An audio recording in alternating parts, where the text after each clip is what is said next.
que Jesus quis dizer é quando te oferecerem uma atitude, uma ação negativa, faça o contraponto e ofereça-lhe uma ação positiva.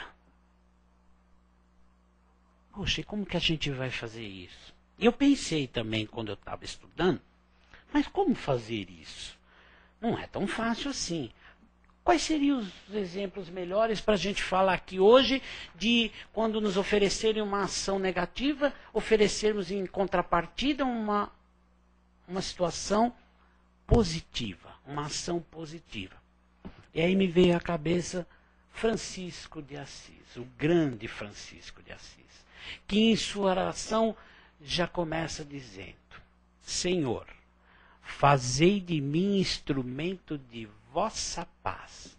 E aí, durante a oração, ele faz sempre a opção de uma ação positiva por uma negativa. Vocês lembram mais ou menos da oração? A gente lembra, talvez não totalmente, mas alguma coisa a gente lembra. E ele continuou: onde houver ódio, que eu leve o amor. Onde houver ofensa, que eu leve o perdão. Onde houver discórdia, que eu leve a união. Muito bem. Onde houver dúvidas, que eu leve a fé. Onde houver erros, que eu leve a verdade. Onde houver desespero, que eu leve a esperança. Onde houver tristeza, que eu leve a alegria. E onde houver trevas, que eu leve a luz. E eu estou todo arrepiado, porque a gente lê essa oração, arrepia, emociona. Aliás, dá um nozinho na garganta, porque é realmente muito bonita. E aqui ele faz isso.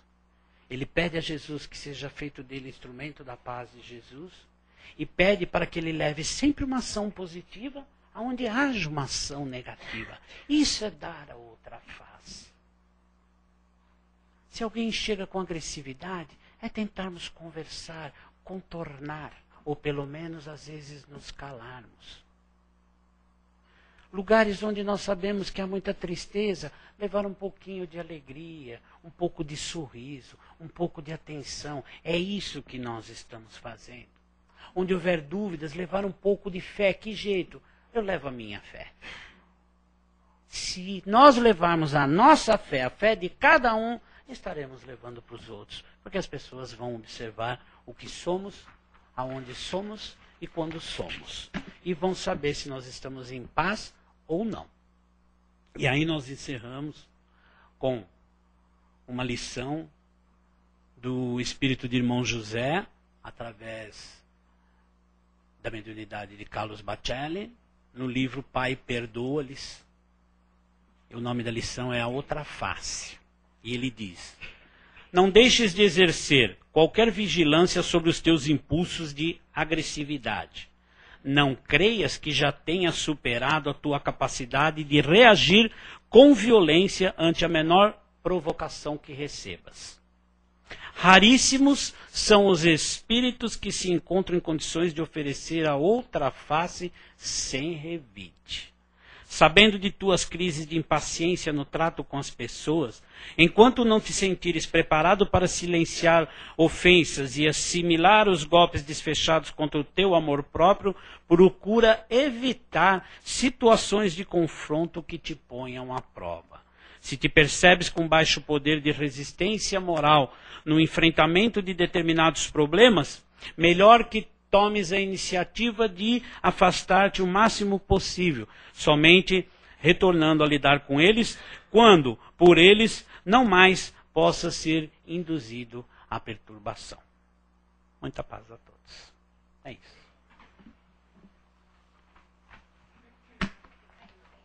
Já está acostumado. Então, gente, vamos aproveitar agora e fazer algumas perguntas. Alguma colocação? Quem é o primeiro? Pega a ficha aqui, né? Vamos lá, gente. Você viu direitinho, né? Alguma colocação, alguma dúvida? Não? Ninguém quer falar? Que bom. Estão todos em paz, não é isso?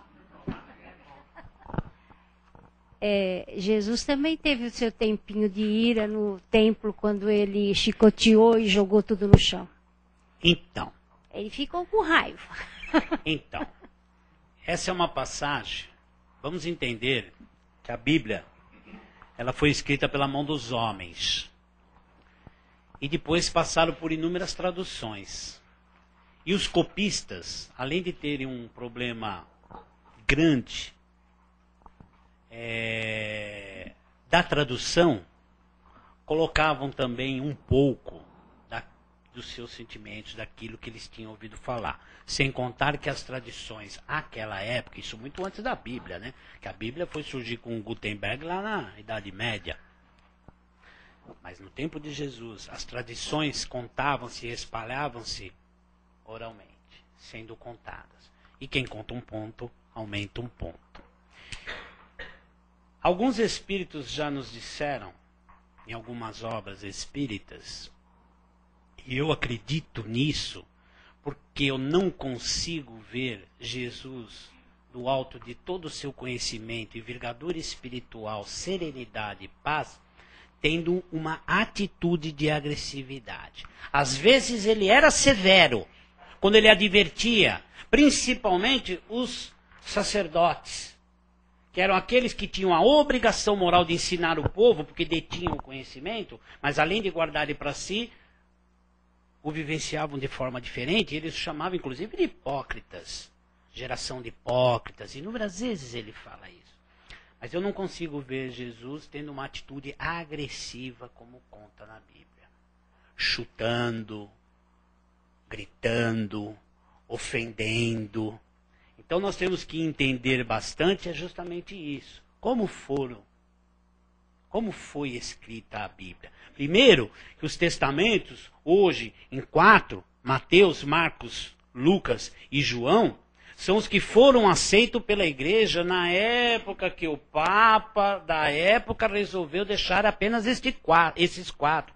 Porque eram muitos outros evangelhos que foram considerados apócrifos. Porque começou a surgir muitos evangelhos, e o Papa da época, se não me engano, foi o Papa Damaso, Teodoro, agora eu não lembro direito, chama Santo Agostinho, na época, e pede que ele fizesse uma síncope de todos os evangelhos. Foi quando ele fez e trouxe a Vulgata. Vulgata quer dizer edição para o vulgo, para o popular, para aqueles que podiam ler. Trouxe os 4 evangelhos, mas até isso acontecer, e ao longo do tempo depois, muitas coisas foram acrescentadas na Bíblia e muitas coisas foram retiradas da Bíblia. E eu estou falando isso historicamente, porque muitos dos concílios que aconteceram, reuniões de bispos pelo mundo inteiro, alteraram coisas na Bíblia, colocaram e retiraram coisas da Bíblia. Então, é isso. Eu não estava lá. Bom, eu acho, pelo menos eu não lembro. Mas eu não consigo ver esse Jesus fazendo isso, não. Peraí.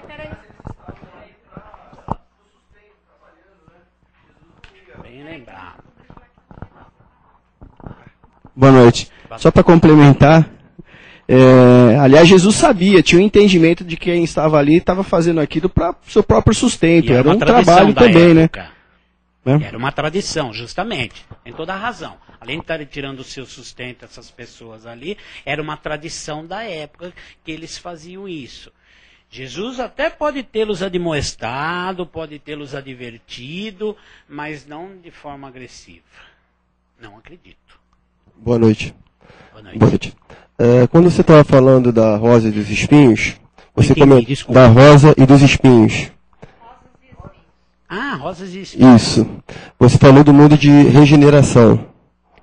E o Espiritismo, se não me engano, diz que esse milênio vai ser um milênio de transformação. Isso. E que a Terra, no próximo milênio, passaria a ser um mundo de regeneração. Como que seria essa transformação de um mundo de provas e expiações para um mundo de regeneração? Segundo o Livro dos Espíritos, excelente pergunta, muito bom, hein? Isso é para testar o expositor mesmo, né? Muito bacana. Qual o seu nome, por favor? Como? Maxwell. Conversaremos na saída, viu, Maxwell? Em paz, mas conversaremos na saída. Em paz, hein, por favor. Muito bem. Segundo os Espíritos, através da codificação de Kardec, o Livro dos Espíritos nos ensina, na classificação dos mundos, passamos de um mundo primitivo e atingimos a condição de um mundo de provas e expiações. Então somos apenas o segundo na escala da evolução. Temos muito que evoluir ainda. O próximo grau de evolução nos mundos é um planeta de regeneração. Um planeta onde os homens começarão a descansarem das atribulações de seus erros do passado. Um planeta onde o bem será maior, mas o mal ainda existirá. Não é que vamos passar de repente para um mundo de regeneração e acabou, somos mundos felizes. Não, até chegar a mundos felizes tem um longo caminho. Seremos um mundo em que começaremos a enxergar o nosso irmão de outra maneira. Aprenderemos a desenvolver mais o perdão, o amor e a fraternidade que existe dentro de nós. Isso é um planeta de regeneração, mas o mal ainda existirá. Talvez não esse mal contundente que mata, como nós falamos. Mas quando nós falamos em mal, nós não estamos falando só naqueles que matam. O egoísmo, o orgulho, a inveja, o ódio, o excesso de materialismo, o rancor. Tudo isso é o mal, é doença do nosso espírito. E segundo os espíritos, quando alcançarmos a condição de um planeta de regeneração, esses problemas já estarão diminuídos. Os espíritos que ali ficarem já estarão começando a se sentir mais leves, com menos peso de nossos vícios morais. Por isso dizemos, é um momento de transição. Já lemos em algumas obras que isso acontecerá nesse milênio. Não sei, não é garantido, mas enfim, é um processo demorado, é um processo longo, que já está acontecendo, aliás, já está acontecendo há bastante anos, e tem muito tempo para acontecer, isso não acontece. 100 anos, 200 anos, 500 anos, 1000 anos no nosso tempo não é nada no tempo de Deus, no tempo espiritual. Esse processo vai acontecer. Aqueles de nós que começarmos a removermos esses nossos espinhos que nós falamos, estaremos aptos a continuarmos com este mundo, a crescendo, a evoluindo que nem esse nosso mundo. Aqueles de nós que, infelizmente, não se livrarem desses espíritos, desses espinhos, não estarem nem aí, continuando com as atitudes do homem velho, aquele homem do passado, cheio de vícios, de erros, de defeitos, não respeitando principalmente o nosso semelhante, o seu semelhante, infelizmente será mandado para mundos de acordo com o seu grau de evolução e não mais a Terra que estará se transformando. Inclusive, toda essa transformação, percebam que acontece também uma transformação geológica no nosso mundo. E que estava relativamente parada aí há 100 anos atrás, ou talvez um pouco mais. De repente começou toda essa transformação geológica, porque o planeta evolui materialmente, geologicamente, até para que ele possa comportar espíritos também mais evoluídos. No caso, nós. Esperamos, né? Então, vamos falar aqui da internet. É o Guilherme. Marcos, como manter a paz quando somos provocados? Como fica o instinto de conservação ensinado por Allan Kardec? Bom, Guilherme.